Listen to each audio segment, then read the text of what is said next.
All right, Pickle, it's time for Math Tuesday. Math Tuesday. I don't know how we ended up doing math on Tuesday, but here we are doing Math Tuesday. And normally with these, I am going and kind of digging up my own statistics, and I'm going and kind of crunching numbers myself.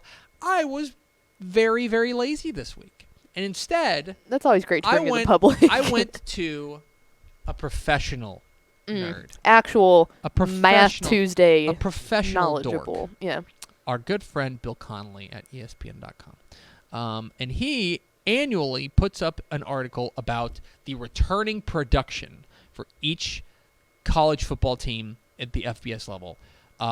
Bill Connolly's stuff is great, and you should go subscribe to ESPN Plus if you're not. This is an ESPN Plus thing, but it is very, very good stuff. And basically, he's come up with a formula that, and he changes the formula year to year to make it as accurate as possible. But basically, he goes through and he takes all of the factors that you had in 2020, in the year prior, and he weights them differently to come up with a percentage of returning production coming back. So, for example, if you were to bring back every single player from last year's team, you would bring back 100% of your production.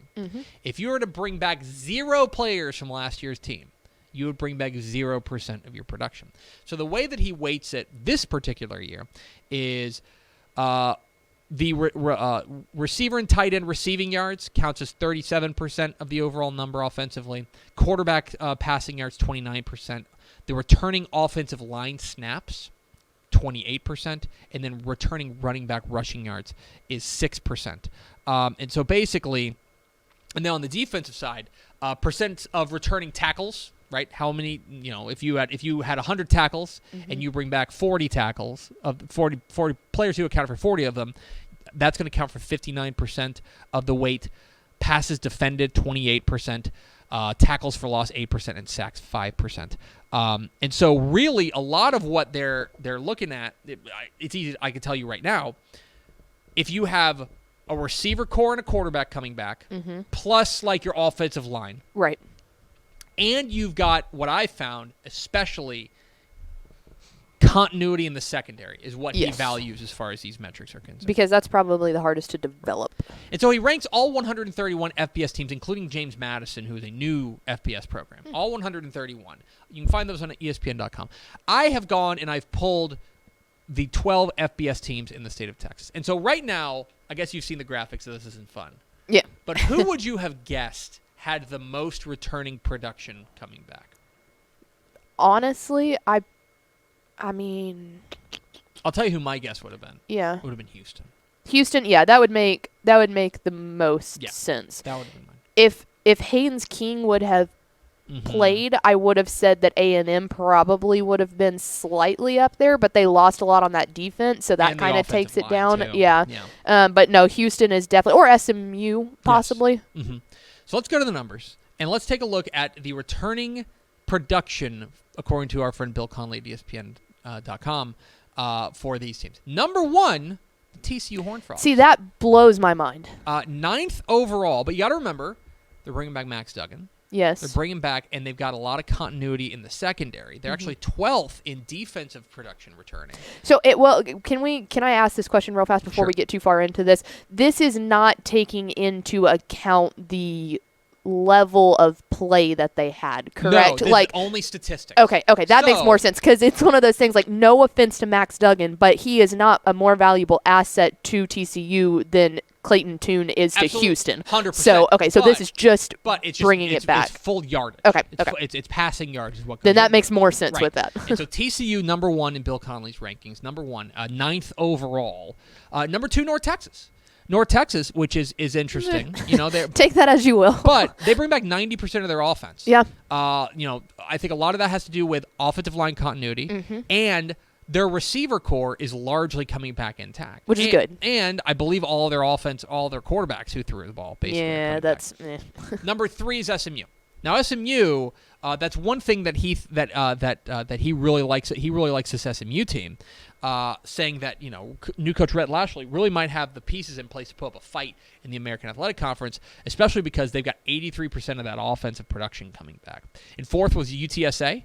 I think obviously bringing back Frank Harris helps. They do have some holes to fill on the defensive side. You see, they're 69th in defense. If they would have had Sincere McCormick, I bet you they would have been. Yeah, they would have moved higher. up. But remember, they also don't value running back yards as much. That's because true. They view running back yards as less important than the receiving less core. replaceable than catches, and less replaceable than offensive line. Texas State number 5 there, 23rd, including 89th or 89% of their offense. That's second in Texas as far as that, but they're getting torched in the defense. 74% for Houston at number 6, and they've kind of got that balance. They're actually bringing back 76% of their defense, which I think is going to be, which it should be pretty helpful for them. And then obviously guys like Clayton Tune. UTEP number 7 on this list. Defensively especially, but they have a lot of pieces to replace offensively. I think Jacob Cowing probably put a huge hit. Yeah. Texas number 8. Obviously they're going to have a new quarterback. That's pretty hurtful to them in these rankings. 53rd overall for Texas, but losing your quarterback and a decent number of your weapons on the outside of Xavier Worthy is going to be hurtful. Rice comes in at number 9, 77th overall. They are going to be a pretty much complete rebuild offensively. Same thing goes for the defense there on Texas A&M, who checks in at number 10. They get really wiped out defensively in the secondary, and a lot of those guys that they had up front. They're going to need to rebuild. And then also, look, they're obviously Zach Calzada's out the door. He got almost all of the passing yards right last year, and so they're replacing there, plus a couple of weapons on the outside. So right now, number 10 there at Texas A&M. Joey McGuire inherits a team with at Texas Tech, the 90th most returning production in the nation, 60% overall, especially offensively. They are getting pretty much wiped. Part of it is that like Tyler Shuck was injured a lot and things like that, but a lot of the receiving core is gone, and they're going to have to replace some offensive line. And pulling up the rear at number 12 is Baylor, of course, the defending Big 12 champs. They have what is supposed to be the least productive returning unit in Texas, which is the Baylor defense. 113th overall defensively there. They're 99th overall. And yeah, that's one thing certainly to keep an eye on. But, Baylor's a team. That's a big question mark team for us. They bring back Gary Bohannon, which is good. And what's interesting is that actually their offensive line and their defensive line, I think, have a chance to be really, really good. Maybe the best in the conference. But line experience doesn't weigh super heavily on this, on these, especially on the defensive side. Right. But they have a lot of turnover at the secondary spots, and they have a lot of turnover at the at the receiving spots, and those are going to be big issues for Baylor going forward. So there you go. TCU, the most returning production, according to Bill Connolly there at ESPN. You can find that at ESPN.com. The college football's returning production for the 2022 season surprised me a little bit. Yeah. Do they ever do one where they do take into effect like level of play per se, or like level of importance? That's one of the things that I think that they want to. Obviously, look, if you're losing, that's opinionated almost. Yeah, exactly right. This is purely based on numbers. The other thing to keep in mind is he tries to keep up on transfers, but there's still going to be transfers and things, guys coming in, guys leaving. And then also there's going to be recruiting. They're trying, A&M, for example, we mentioned there. They are number 10 in the FBS teams in Texas as far as returning production is concerned. But they've got the number 1 recruiting class in the nation. Exactly right. So how much does that factor into it? This is basically only looking at what you did last year and how much of that is coming back for the new season. Which is probably the only way you can realistically do it. I think that's the only way that you can do it. You can do that